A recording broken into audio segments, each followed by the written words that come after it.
In die nuus vanaand, die nasionale vervolgingsgesag behaal welslaa in die opspraakwekkende aanhitsingsaak na verskeie hof terugslaa. Die Blitsbokke is vasbeslote om die seisoen uit die as te herrys na 'n nagmerrie wêreldreeks.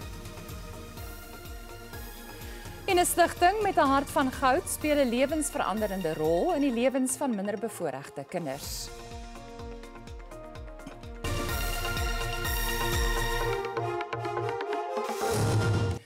Dis tyd vir die nuus, goeienaand.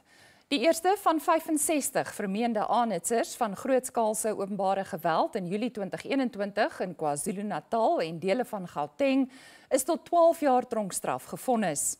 Mdumiseni Zuma is in die Pietermaritzburg streekhof skuldig bevind op aanklag van aanhitsing om openbare geweld te pleeg. Zuma se skuldigbevinding volg nadat hy 'n kort video-opname gemaak het waarin hy die publiek aanpoor om die Brookside winkelsentrum te plunder. Zuma was 'n veiligheidswag by die sentrum. Hy sedert sy inhegtenisneming in Augustus 2021 in aanhouding. Die Brookside winkelsentrum was een van die eerste inkopiekomplekse in die omgewing van Pietermaritzburg wat geplunder en beskadig is gedurende die openbare geweld. Dit het op 12 Julie in vlamme opgegaan. Die winkelsentrum is sedertdien heropen. Die koste van die herstelwerk het 130 miljoen rand beloop. Die hof het bevind dat Zuma aanspreeklik was vir die plundery en skade aan die sentrum, 'n dag nadat die video-opname op sosiale media versprei is. Zuma het deurgangs volgehou dat hy onskuldig is en dat hy die uitlatings gemaak het terwyl hy onder die invloed van alkohol was en nie enige skade wou berokken het nie. Die nasionale vervolgingsgesag het die uitspraak verwelkom en die hoop uitgespreek dat dit as afskrikmiddel vir ander sal dien. The NPA has been finalizing cases in respect of the July unrest, but for the charge of incitement, this is the first case in KZN where somebody has been held liable or convicted and subsequently sentenced for incitement or just encouraging people to commit public violence. Die skade in die ekonomie het sowat 50 miljard rand beloop. Meer as 350 mense het hulle lewens verloor. 60 mense is sedert die openbare geweld in KwaZulu-Natal en Gauteng in hegtenis geneem en aangekla van aanhitsing tot openbare geweld. Die vakbond AMKU eis aanspreeklikheid na die ramp by die Impala Platinumyn in Rustenburg Noordwes. 11 mynwerkers is in die voorval dood. Meer as 70 ander is beseer, van wie 10 in 'n bedenklike toestand is. Die AMKU-president Joseph Matunjwa meen die mynbase moet aangekla word van strafbare manslag.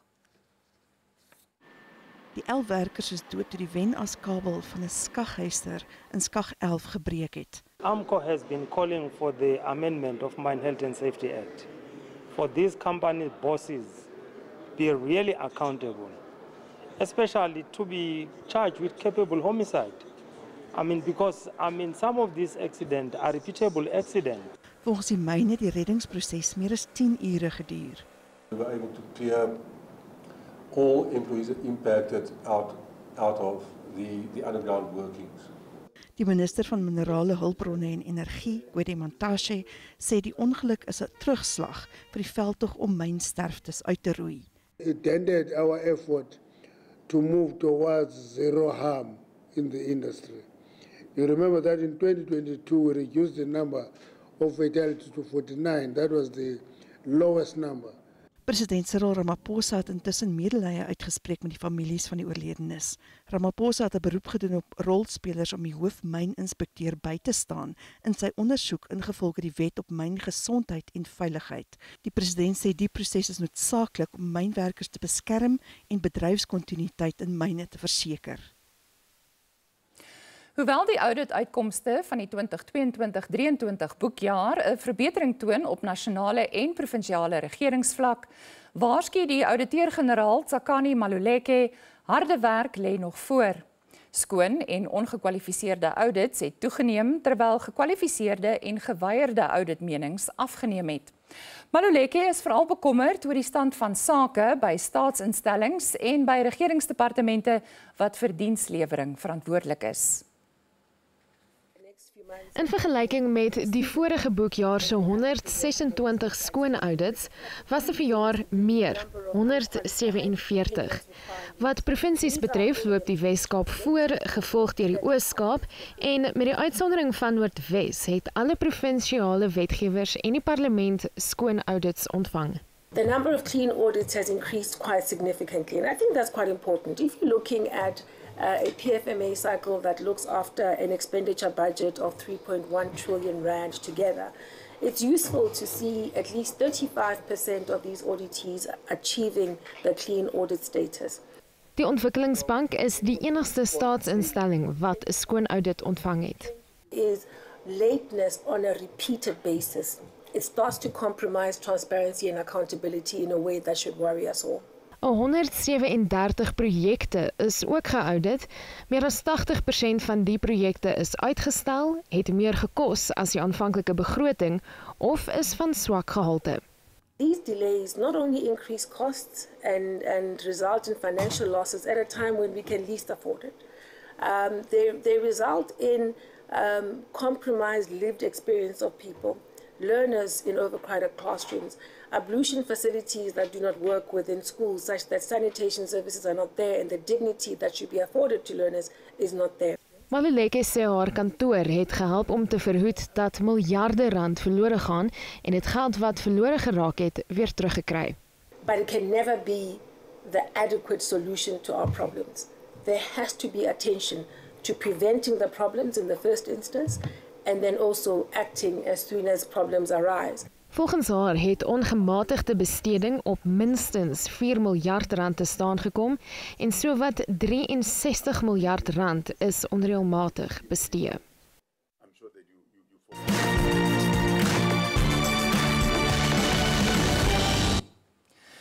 In Uttarkashi in Indië sê die 41 mynwerkers wat 17 dae lank ondergronds vasgekeer was, honger en dors was aanvanklik hulle grootste vyand. Die probleem is grootliks opgelos toe reddingswerkers suurstof, kos, water en krag deur 'n pyp in 'n boorgat na hulle gestuur het. Reddingswerkers moes sogenaamde rotmyners inbring nadat die boor wat hulle gebruik het vir die soveelste keer onklaar geraak het.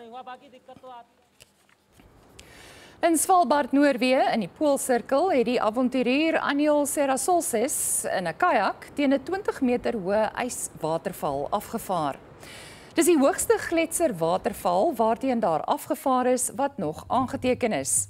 Voor die Katalaan die waterval bereik het, het hy geroei deur die stroomversnellings en ystonnels van die Gletserrivier bo op die yskap. Die span het met 'n leer teen die yskap opgeklim voor hulle 11 km geloop het oor die ys tot by die Gletserrivier. In Gaza wend vervoerlose inwoners hulle tot donkiekarre as vervoermiddel weens 'n erge brandstoftekort na 50 dae van aanvalle deur die Israeliese weermag. Een van Reuters se nuusspanne het saam met 'n inwoner gery en die beeldmateriaal vasgevang terwyl die skietstilstand nog geld. Volgens die gesondheidsowerheid in Gaza is 15.000 mense dood sedert Israel se grondoffensief teen Hamas. Die aanvalle volg op die dood van 1200 mense in Israel, toe Hamas op die 7de Oktober toegeslaan het.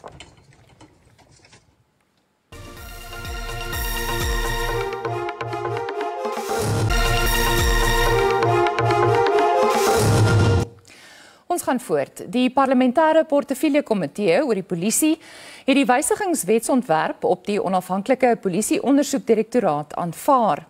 Die wet is nou 'n tree nader om amptelik in die wetboek opgeneem te word.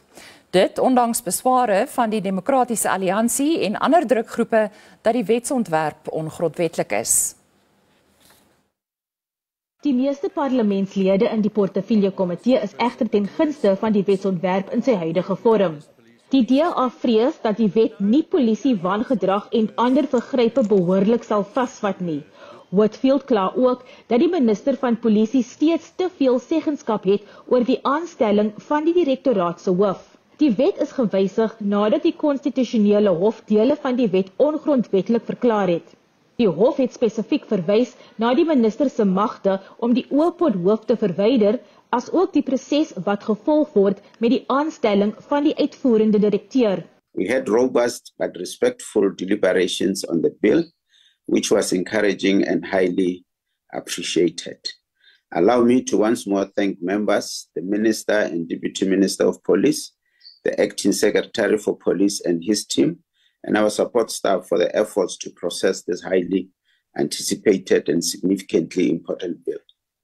Lastly, I wish to thank the public for their submissions and participation in the legislative process. Die wetsontwerp is na die nasionale vergadering vir goedkeuring verwys.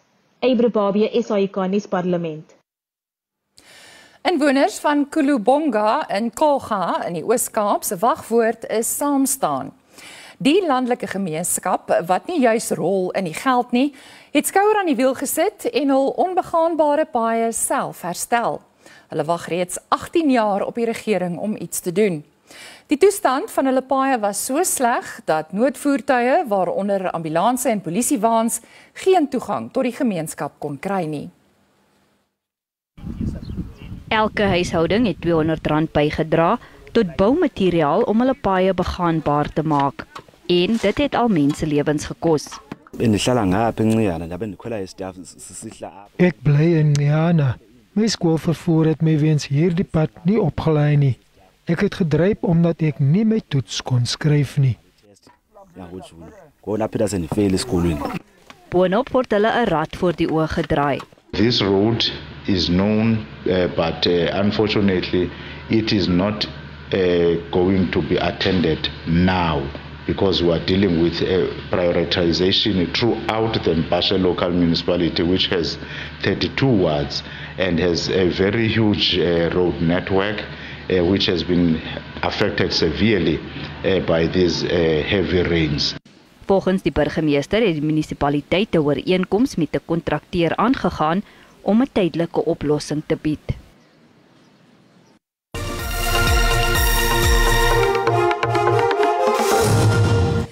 Die landboubedryf se inkomste tussen 2021 en 2022 het met 11,2% gestyg. Dit blyk uit Statistiek Suid-Afrika se landbouopname vir 2022. Die bedryf het boonop regstreeks bygedra tot 3% van die bruto binnelandse produk. Die verkoop van diere en diereprodukte het die meeste inkomste opgelewer. Tuinbougewasse soos vrugte en groente en akkergewasse wat onder meer graan en mielies insluit, het ook 'n stewige bydrae gelewer. Indiensneming in die bedryf het tussen 2021 en 2022 met 3,9% gestyg. The industry in the reference period generated R450 billion of income. That's just over 11% more than 2021. And as we can see on the graph, the capital expenditure also increased significantly from 33.1 billion to 38.9 billion between 21 and 22. Total income has an upward slope. This is a nominal term, so we would expect that as the effect of inflation has not been taken out with a relatively sharp increase over the last reference period, 404.8 to 450.2 billion rand. En nou 'n oorsig van die dag se markaanwysers.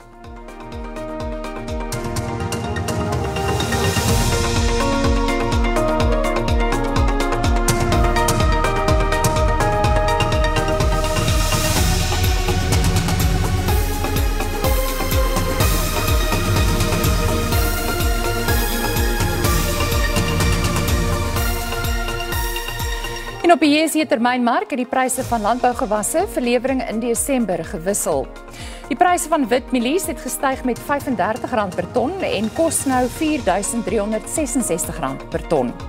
Koring is R31 duurder. Dit kos nou R5.834 per ton. Die prys van sonneblom het gedaal met R27 en staan op R9.050 per ton. En die prys van soja is ook laer, teen R9.469 per ton, kos dit R37 minder. Die nasionale vroue sokkerspan Banyana gaan op die ervaring van Mamelodi Sundowns se spelers staatmaak wanneer hulle môre aand aan die laaste ronde van die kwalifikasiewedstryde vir die 2024 Afrika Nasiesbeker toernooi deelneem. Suid-Afrika pak Burkina Faso. Die kragmeting gaan in die Ivoorkus gespeel word omdat die Wes-Afrikane nie behoorlike geriewe het om die kragmeting aan te bied nie. Sundowns het onlangs in die Ivoorkus gespeel waar hulle as die wenners van die CAF Kampioeneliga gekroon is. Banyana is die verdedigende Afrika Nasies beker kampioen, maar die span weet hulle kan Burkina Faso nie onderskat nie. Buiten internasionale wedstryde is die spelers ook bedrywig op klubvlak en moet hulle fisieke toestand behoorlik bestuur word. Die afrigter Desiree Ellis sê die hittegolf was 'n taamlike uitdaging tydens oefensessies. Die terugkeer van hul oorseese sterre, Linda Motlalo, Noko Matlue en Faith Nokutula, gee Banyana 'n verdere hupstoot. Het is net so 'n paar goed wat ons nog moet opwerk. Ons het opposition analysis ook gedoen, soos ons geweet wat ons in hierdie sessie gaan doen. En môre is dit net om die ander goed te fine-tune en dan is ons reg vir die wedstryd. Jy weet, ons weet van die challenges, die spelers weet daarvan, maar hulle het baie ondervinding omdat hulle al baie keer gereis het in Afrika. Die tuiswedstryd van die kwalifikasiefase vind in die Lucas Morepi Stadion in Atteridgeville plaas en sal Banyana se laaste wedstryd van die jaar wees. Die span is weer in Februarie volgende jaar in aksie in kwalifikasiewedstryde vir die Olimpiese spele. Die Suid-Afrikaanse man 7's rugbyspan is oorgehaal om verlede seisoen se spooke te begrawe wanneer die nuwe wêreldreeks die naweek in Dubai afskop. Die Blitsbokke het in die 2022-23 seisoen teleurgestel en 7de op die punteleer geëindig, die span se laagste plek in meer as 20 jaar van die reeks. Dubai was nog altyd 'n gunsteling toernooi vir die Blitsbokke en die span is die verdedigende kampioen. Maar dit was hulle enigste oomblik van glorie verlede seisoen en 'n kopskuif is nodig. Ja, ek dink dit is 'n groot psigiese struikelblok wat ons moes oorkom met die teleurstelling wat ons in Zimbabwe ervaar het en die vorige seisoen wat ons deur is, maar ek weet hierdie span het baie deursettingsvermoë. Elke ou weet waartoe hy in staat is en ja, ek dink almal is in die regte ingesteldheid en ek dink ons het regtig harde werk ingesit net om onsself reg te kry en die selfvertroue te bou en ek weet vir een ding vir ons is die span goed voorberei soos wat ons het die afgelope 12 weke, dan gee ons osself 'n goeie kans vir die reeks. Die gevoel word deur al die spanlede gedeel en goeie uitslae is die enigste manier om dit reg te stel. Obviously, last year didn't really go as planned as a team. I really think we disappointed a lot of people, especially ourselves. So that's why we're looking forward to the season. I think we've had a great camp coming into the season. Tough 5 months back in South Africa. So I really think this season the boys really have something to prove, and I really think we're keen for the challenge. Die Blitsbokke moet vinnig uit die blokke wees en hulle eerste teenstander Saterdagoggend is Samoa, terwyl Nieu-Seeland en Kanada die ander spanne in hulle groep is. Harry Olivier, SABC Nuus. En ten slotte, die Smile Stichting en 'n span chirurge het letterlik glimlagte op die gesigte van verskeie kinders by die George Streekshospitaal in die Wes-Kaap gebring. Die organisasie help minderbevoorregte kinders met gesigafwykings soos gesplete lip en verhemelte, gesigverlamming en brandwonde. Hulle kry ook korrektiewe, plastiese en rekonstruktiewe chirurgie. Van dese week opereer die Smile Stichting en hul span dokters op kinders van regoor die streek. Almal ly aan verskillende mediese toestande en daar word gehoop dat hul lewens sal verander na die operasies. Where we come in is that we help them with psychological support, as well as if they need speech therapy, OT, so they can also, and once they've had their surgery, to be integrated back and to just live a normal childhood. Ja, wanneer ons die gesplete lippie of die verhemelte toegemaak het, help dit baie omdat die kinders nie meer anders lyk nie en hulle praat ook beter. So dit help om die kinders bietjie selfvertroue te gee om aan te gaan en hulle volle potensiaal te bereik. Ongelukkig is afknouery 'n werklikheid wanneer 'n kind anders gebore word. Vir die 14-jarige Kara was dit 'n lang en moeilike pad. Sy is gebore met Pole-sindroom, wat voorkom as ontbrekende of onderontwikkelde borswandspiere aan die een kant van die liggaam. Ek dink dat almal was nie soos perfek gemaak nie, maar in soos God so was, ek dink almal is perfek.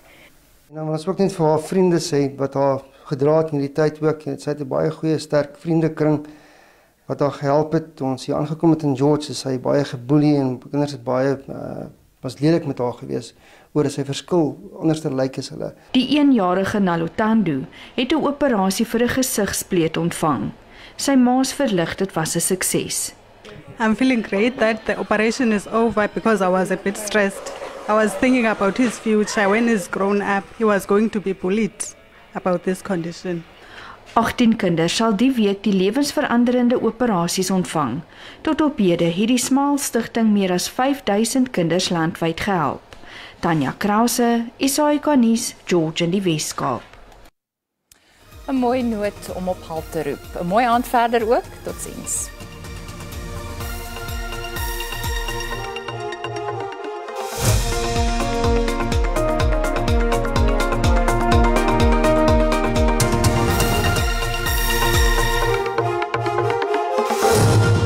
Dis tyd vir die weer, goeienag en hartlik welkom. Vir vandag sien ons daar's 'n 60% kans vir reën in die noordoostelike dele van die land, andersins bewolk met 'n 30% kans vir reën in dele van die land en dan sien ons ook mooi weer in die westelike dele van die land. Vir môre mooi weer in grootste gedeeltes van die land, dan sien ons steeds die 30% kans vir reën in die noordelike dele en dan ook 'n 30% kans vir reën langs die kus van KwaZulu-Natal. Vir vandag is daar 'n waarskuwing uitgereik vir ewige donderbuie wat verwag word in die noordoostelike dele van die land. Vir môre is daar ook 'n waarskuwing uitgereik vir sterk wind langs die kus langs die ooskus en dan is daar ook 'n waarskuwing uitgereik vir toestande bevorderlik vir die ontstaan van weggolfveldbrande wat verwag word in dele van die Noord-Kaap en dan in die Vrystaat. Kom ons kyk nou na ons minimum en maksimum temperature. Koel in Gauteng, ons sien Bronkhorstspruit het 'n minimum van 16 en 'n maksimum van 28 en dan Johannesburg en Springs albei 'n maksimum van 27. In Limpopo koel in die provinsie ook, Messina 1923 met Burgersfort wat 'n maksimum van 25 bereik. Koel in Mpumalanga, reën word verwag in dele van die provinsie, Lydenburg 1423 en dan Ermelo 1319. In KwaZulu-Natal enkele buie en donderbuie, Ulundi 1324 en dan sien ons Richards Bay het dan 'n maksimum van 24 en so ook Durban. Ons volgende provinsie is die Oos-Kaap, bewolk sonnig, Komane 729, Gqeberha 1425 en dan sien ons Graafrenet bereik 'n maksimum van 36.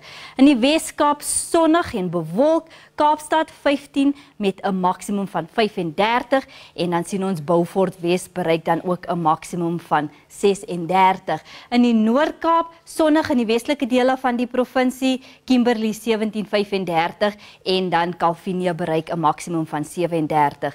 In die Vrystaat bewolk sonnig, Gariepdam 1330 en dan sien ons Bloemfontein is dan 1533. Ons laaste provinsie is Noordwes, koel en sonnig in die provinsie met Ottosdal wat dan 1730 is. Dit is dan al van my en die weerdiens, 'n rustige aand verder.